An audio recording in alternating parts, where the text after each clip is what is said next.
One of the things that I love about, I say, your story, it sounds so cliched, but about everything that I've read about you is, like you were saying, you have, come against negativity, and you have done that.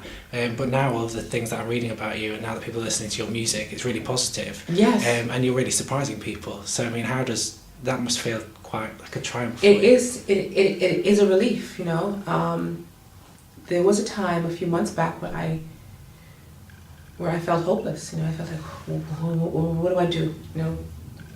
I had meetings that were being canceled left, right, and center, appointments for various things, because I'm running my own company as well, and I'm dealing with all of this flack, and it was scary because it came all at once, and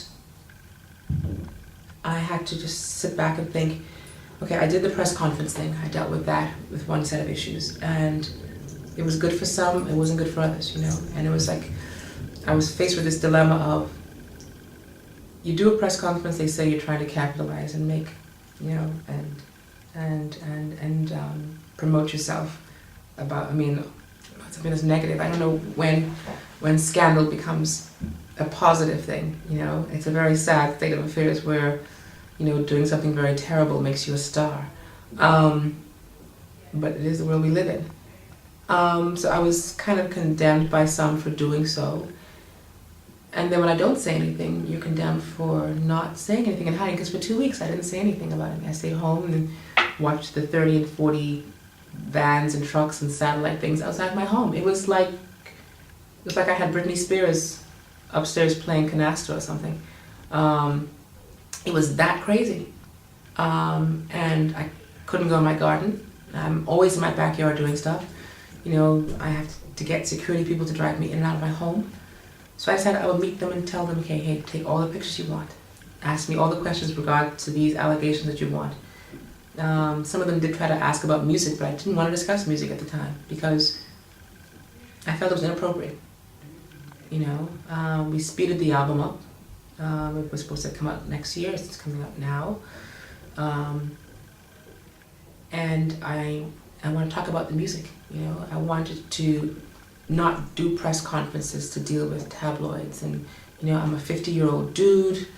Although I like a good rugby match and I have been known to swear, and I still drink my Guinness from a bottle. A 50-year-old man, if this is what a 50-year-old man looks like, God bless us. But I've seen it happen to Gaga, and I've heard it said about Jamie Lee Curtis and other people. So, fine, I'm just gonna do what I do. And I write music, I produce music, and I'm gonna go out there and perform. And hopefully, I won't convince the entire world. There's still people who won't ever meet me or ever see me, and they'll still be quite happy in their little angry worlds, blogging little nasty things that they do. But God bless them. I'm just going to continue to do what I do, and hopefully over time, people realize, I'm not a phantom, I'm not a figment of somebody's imagination, what have you, and I don't have hair growing all over my back and all that sort of stuff. I'm just a little girl, young woman trying to find my own way in this big world, one step at a time. I think when you look at the basis of it, you have an incredible voice. There's no two ways around it. And from speaking to you last time when we did the interview, and there's so much more to you than just singing. You do all the instrumentation and you play instruments. I remember talking to you about all the production side. Yes. So that's what I'm really pleased is coming out about you now, because we've been doing stuff on you for probably about 2.5 months. Wow. And we've seen that tide completely change and people listen to your music, and I think I'm so grateful, because you were probably one of the few people who actually gave me a chance when I felt like I had very little to go on. It's scary because I've never had to deal with anything of that nature before, and it was scary going in front of the press to talk about the record, talk about myself, and I'm one of these people, and I know people may find it hard to believe, but apart from when I'm actually on stage working, I have a very big issue with being in front of people and being the center of attention. I have a very bad stutter that people don't know about. I've learned to control it by just thinking about what I want to say long before I say it. And that all came out of my shyness and nervousness, what have you. So for someone to go from obscurity to the cover of local tabloid papers, and my regular entertainment shows that I watch in the evening in my home, and I'm an opening byline for every one of them.